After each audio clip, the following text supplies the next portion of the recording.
Mark సువార్త 12వ అధ్యాయము. ఆయన ఉపమాన రీతిగా వారికి బోధింపనారంభించెను.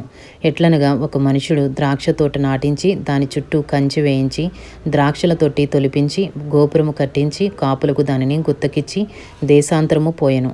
పంట కాలమందు ఆ కాపుల నుండి ద్రాక్ష తోట పండ్లలో తన భాగము తీసుకుని వచ్చుటకు కాపుల యొద్దకు అతడు తన దాసుని పంపగా, వారు వాని పట్టుకుని కొట్టి వట్టి చేతులతో పంపివేసిరి. మరలా అతడు మరి ఒక దాసుని వారి యొద్ద పంపగా, వారు వాని తల గాయము చేసి అవమానపరిచిరి. అతడు మరి ఒకని పంపగా వానిని చంపిరి. అతడు ఇంకా అనేకులను పంపగా వారు కొందరిని కొట్టిరి, కొందరిని చంపిరి.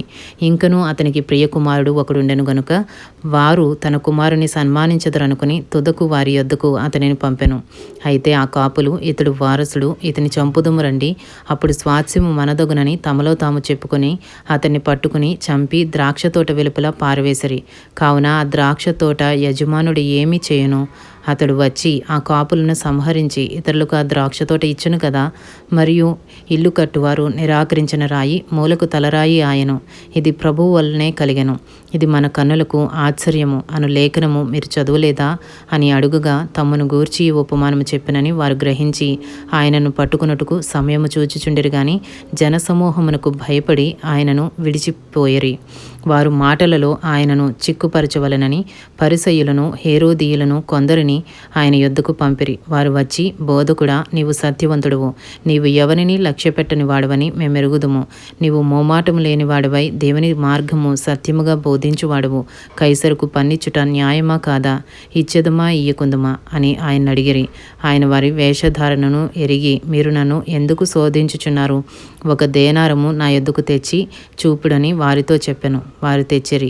ఆయన ఈ రూపమును పైవ్రాతయు ఎవరివని వారిని అడుగగా, వారు కైసరువి అనిరి. అందుకు యేసు, కైసరువి కైసరునకును, దేవునివి దేవునికిని చెల్లించుడని వారితో చెప్పగా, వారు ఆయనను గూర్చి బహుగా ఆశ్చర్యపడిరి. పునరుద్ధానము లేదని చెప్పిడి సద్దూకయ్యులు ఆయన యొద్దకు వచ్చి, బోధకుడా, తన భార్య బ్రతికి ఉండగా ఒకడు పిల్లలు లేక చనిపోయిన ఎడల వాని సహోదరుడు వాని భార్యను పెండ్లి చేసుకుని తన సహోదరునికి సంతానము కలుగజేయవలెనని మోషే మాకు వ్రాసి ఇచ్చెను. 7 సహోదరులుండిరి. మొదటివాడు ఒక స్త్రీని పెండ్లి చేసుకుని సంతానం లేక చనిపోయాను కనుక రెండవవాడు ఆమెను పెండ్లి చేసుకునెను. వాడును సంతానం లేక చనిపోయాను. అటువలనే మూడవవాడును చనిపోయాను. ఇట్లు 7 సంతానము లేకయే చనిపోయేరి. అందరి వెనుక ఆ స్త్రీయు చనిపోయాను. పునరుద్ధానమందు వారిలో ఎవనికి ఆమె భార్యగా ఉండును? ఆమె ఆ 7 భార్య ఆయన కదా అని అడిగిరి. అందుకు యేసు, మీరు లేఖనములను గాని దేవుని శక్తిని గాని ఎరుగకపోవుట వలననే పొరబడుచున్నారు. వారు మృతుల్లో నుండి లేచినప్పుడు పెండ్లి చేసుకొనరు, పెండ్లికి ఇయ్యబడరు గాని పరలోకమందున్న దూతల వలె ఉందురు. వారు లేచెదరని మృతులను గూర్చిన సంగతి మోషే గ్రంథమందలి పొదను గురించిన భాగములో మీరు చదువులేదా? ఆ భాగంలో దేవుడు, నేను అబ్రాహాము దేవుడను, ఇస్సాకు దేవుడను, యాకోబు దేవుడనని అతనితో చెప్పెను. ఆయన సజీవుల దేవుడు గాని మృతుల దేవుడు కాడు. కావున మీరు బహుగా పొరబడుచున్నారని వారితో చెప్పెను. శాస్త్రులలో ఒకడు వచ్చి వారు తర్కించుట విని ఆయన వారికి బాగుగా ఉత్తరమిచ్చనని గ్రహించి, ఆజ్ఞలన్నిటిలో ప్రధానమైనదేదని ఆయనను అడిగాను. అందుకు యేసు, ప్రధానమైనది ఏదనగా, ఓ ఇశ్రాయేలు వినుము, మన దేవుడైన ప్రభువు అద్వితీయ ప్రభువు. నీవు నీ పూర్ణ హృదయముతోనూ, నీ పూర్ణ ఆత్మతోనూ, నీ పూర్ణ వివేకముతోనూ, నీ పూర్ణ బలముతోనూ నీ దేవుడైన ప్రభువును ప్రేమింపవలెనన్నది ప్రధానమైన ఆజ్ఞ. రెండవది, నీవు నిన్ను వలె నీ పొరుగువానిని ప్రేమింపవలెనన్నది రెండవ ఆజ్ఞ.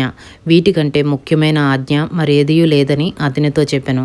ఆ శాస్త్రి, బోధకుడా, బాగుగా చెప్పితివి. ఆయన అద్వితీయుడనియు ఆయన తప్ప వేరొకడు లేడనియు నీవు చెప్పిన మాట సత్యమే.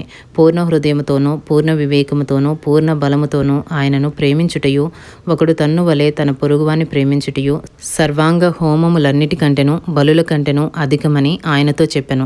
అతడు వివేకముగా ఉత్తరమిచ్చినని యేసు గ్రహించి, నీవు దేవుని రాజ్యమునకు దూరముగా లేవని అతనితో చెప్పెను. ఆ తరువాత ఎవడనూ ఆయనను ఏ ప్రశ్నయు అడుగ తెగింపలేదు. ఒకప్పుడు యేసు దేవాలయంలో బోధించుచుండగా, క్రీస్తు దావీదు కుమారుడని శాస్త్రులు చెప్పుచున్నారేమి? నేను మీ శత్రువులను నీకు పాదపీఠముగా ఉంచు వరకు నీవు నా కుడివైపున కూర్చుండుమని ప్రభువు నా ప్రభువుతో చెప్పెను అని దావీదే పరిశుద్ధాత్మ వలన చెప్పెను. దావీదు ఆయనను ప్రభువు అని చెప్పుచున్నాడే, ఆయన ఎలాగూ అతని కుమారుడగునని అడిగెను. సామాన్య జనులు ఆయన మాటలు సంతోషముతో వినుచుండిరి.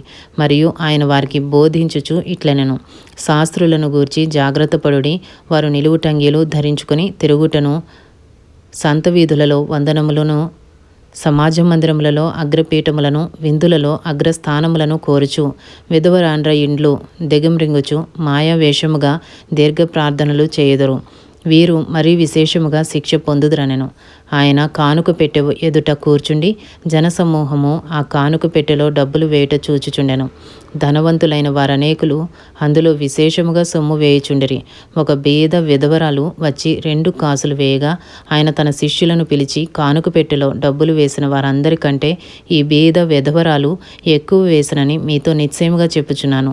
వారందరూ తమకు కలిగిన సమృద్ధిలో నుండి వేసిరి గాని ఈమె తన లేమిలో తనకు కలిగినదంతయు అనగా తన జీవనమంతయు వేసినని చెప్పెను. ఇంతటితో మార్కు సువార్త 12వ అధ్యాయము పూర్తి చేయబడినది.